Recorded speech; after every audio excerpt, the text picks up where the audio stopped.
Hi. I'm a 32-year-old widow. Have been for 3 years. I struggled a lot financially. I didn't get help from my family because they claim they can't, so I decided to start a home daycare. It's been open for 7 months now. My friend was able to get me more clients via Facebook. Thank goodness, my business is growing, and I've made quite a lot of friends who are moms, and also established a good reputation since my daycare has been recommended. My sister, 26, is unemployed. Didn't find a job yet and had rent to pay for her and her boyfriend. My parents suggested I let her come work with me at my daycare and accepted since she has experience in the past. I agreed to let her come and earn her living. She got along with the other workers and things were going fine. Until she came to me asking about a specific child that comes to our daycare. He's 4. Very well behaved for his age. I was confused after she complained about him. She said she saw his dad come over to pick him up and didn't feel comfortable when she saw him because he's a police officer, and she had an unpleasant incident with the police because of something her boyfriend did that she needed therapy for and struggled a lot from. She wanted me to let the child go and tell the parent to look for another daycare. He usually arrives at 3 p.m. to pick the kid up. From what I understand, his wife's sick. I refused. I've no good reason to let the child go. My sister refused to drop it and started being mean to the dad. It was unprofessional of her. I told her she either be respectful or I won't have her work with me anymore. 2 days ago, she sent an email to the dad telling him we won't be welcoming his kid at the daycare anymore. He came to talk to me, and I was livid when I saw the email. He asked why and talked about his kid wanting to stay because he's friends with other kids. Talked about not being able to find a daycare closer than ours. I lashed out at my sister, and I told her she's no longer able to work at the daycare because of her behavior. We got into an argument, and she left after saying I was being unsupportive and inconsiderate. My parents called me saying I shouldn't have kicked my sister out, and now causing her to lose her apartment. They argued I have no regard for my sister's trauma, and I should have let the child go and support her because she's my sister. Everyone shamed me and claimed I had messed up priorities. I felt I was in the wrong for letting her struggle now without a job, but I have no reason to let go of the child as well. He wears a uniform. My aunt suggested that I ask him to get someone else to come and pick up his kid, or at least I let her leave before 3 p.m. and arrive a bit late in the morning. But others would notice the difference in treatment at the daycare. I understand that there are parents struggling, and I do all I can to help out and be supportive. Yes, she's my younger sister, but treating people like that was unprofessional of her. One thing to clarify. My sister's boyfriend is in no contact with my family due to issues. However, they said they want to support my sister and be in contact with her and support her, although they don't have a relationship with her boyfriend. That's why they keep pressuring me to help and support her. Not the idiot. You could have lost the whole business because of what she did, and you gave her plenty of warning. Even if she needed therapy, she was still being beyond unreasonable. She could have excused herself for a break at the time the cop came to his kid, and she'd have never needed to see him, but instead she went behind your back and went against your explicit instructions. Not the idiot. Your sister isn't the owner of the daycare. How dare she take executive decisions for it? Today it's let's fire this kid, tomorrow she could take a decision that could prove dangerous. She appears to not have good judgment at all. The correct way to approach it would have been to take herself out of the situation when the kid's parent comes for pickup. That way she won't be triggered. But for your family and sister to ask you to jeopardize your business when they're unwilling to help you is just sheer cheek. Not the idiot. Please ignore those saying your priorities are messed up. What your sister did is outrageously unprofessional and appallingly out of line. She does not get to dictate your clientele or be abusive to them because they occupy any given profession. Nor is her struggle to find a job your responsibility. You have your own life and worries and are making a living. Why are you obligated to help your sister if she can't even behave? It is her unprofessional behavior that caused her current difficulties. I own a medium-sized company in my country, roughly 180 employees. I'll keep it vague, so the chance of recognition is kept to a minimum. Currently, most of our employees are working in the home office, and we've been having an increase in productivity, which is awesome. Regardless, at the start of 2021 we needed more people to work with us in our IT department. I put in a request of HR to make an opening and post it to the usual channels. It's been 3 months, and we still haven't hired anyone. That was very strange, since I actually believe our company would be an attractive place for people to work. Regardless, I scheduled a meeting with the head of HR to discuss what was happening and what we could do to improve the situation. He said they had a few applicants, but no one filled the requirements. Now, I must explain that this is an entry-level position. It's not something that should have a lot of requirements. To be honest, it shouldn't have a requirement at all. We already have an IT department established, we just needed more personnel. I asked to take a look at the opening. I'm not someone with a lot of knowledge in IT, but the requirements posted for an entry-level job were out of this world. It actually said we required 3 years of experience. I was horrified and questioned them the second I saw that. There were a lot of excuses of the likes, it's what the market asks. Well, it didn't end well, and I immediately told them to take that offering off. I already was pretty angry and went on our server to check the records of HR behavior. Especially with the openings they have posted. Most of them, in all areas, had been outrageous. I was barely holding my own anger at the sight of that. I immediately went to talk to the HR department head again, and they actually argued with me that they were doing what was best for the company. I never asked them to do that. I asked them to hire good people who were looking to learn. Experience shouldn't be a requirement for an entry-level position or internship. After a lot of arguing, I ended up firing them. All within the terms of their contract, and it is being handled by our lawyer. Regardless, this person has been bad-mouthing me and my company through the 4 corners of the city. Not only that, even to some of my current workers. The idiot was the least of the names I have been called. Now, I don't think I'm in the wrong.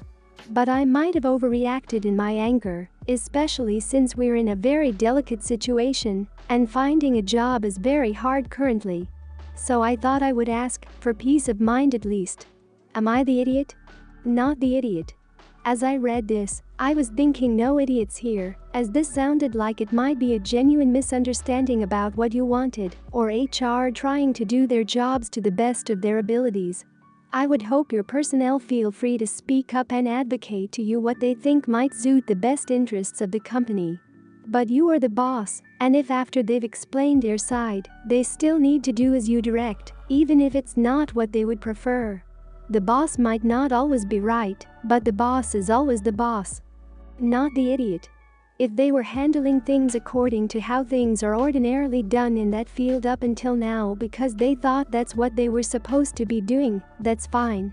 But ultimately it's your company, and you made your instructions to your HR employees clear. Regardless of whether they think it's what's best for the company, at the end of the day it's not their company, and they don't have the authority to refuse to comply with your instructions. Not the idiot. Everything you describe sounds reasonable. There is a time to argue with a boss, and there is a time to shut up and follow your marching orders. Your head of HR failed to distinguish between those times, so you rightfully let him go. That said, you need to do a better job with dismissals. The termination package should have included a decent severance package linked to an ironclad non-disclosure and non-disparagement agreement. I'm 17. When I was 9, I got meningitis. Not sure why I wasn't vaccinated against it, but I have a history of getting vaccines pretty late because my parents always put off going to the doctor. So I got meningitis and my parents pretty much ignored it. They say they thought I was just pretending or exaggerating, so I could skip school, and that it was just a cold or something. For the record, I have no history of faking sicknesses ever to skip school. My parents just never trust us kids that we are sick. So untreated meningitis isn't a good idea, and it went quite wild. As a result, I am now hard of hearing to the point of needing hearing aids to function in life. I have other damages due to meningitis, but the hearing loss is the biggest. Mind you, my parents never apologized or even recognized that they played a part in me becoming disabled for life. They also never tried to understand me, learning sign language to communicate with me without the hearing aids, trying to understand what hearing loss is like, what tinnitus is like, etc. So for the record, my family isn't poor. We can afford stuff. My current hearing aids are super uncomfortable for me. They are uncomfortable in my ears, the left one keeps slipping out. They are also visible, which is a bother. If I had a penny for every time someone scolded me for not removing my earbuds in class or whatever, I could afford hearing aids on my own. They do not help my tinnitus at all. When school is over, I just want to rip them out. It's making me hate hearing altogether, honestly.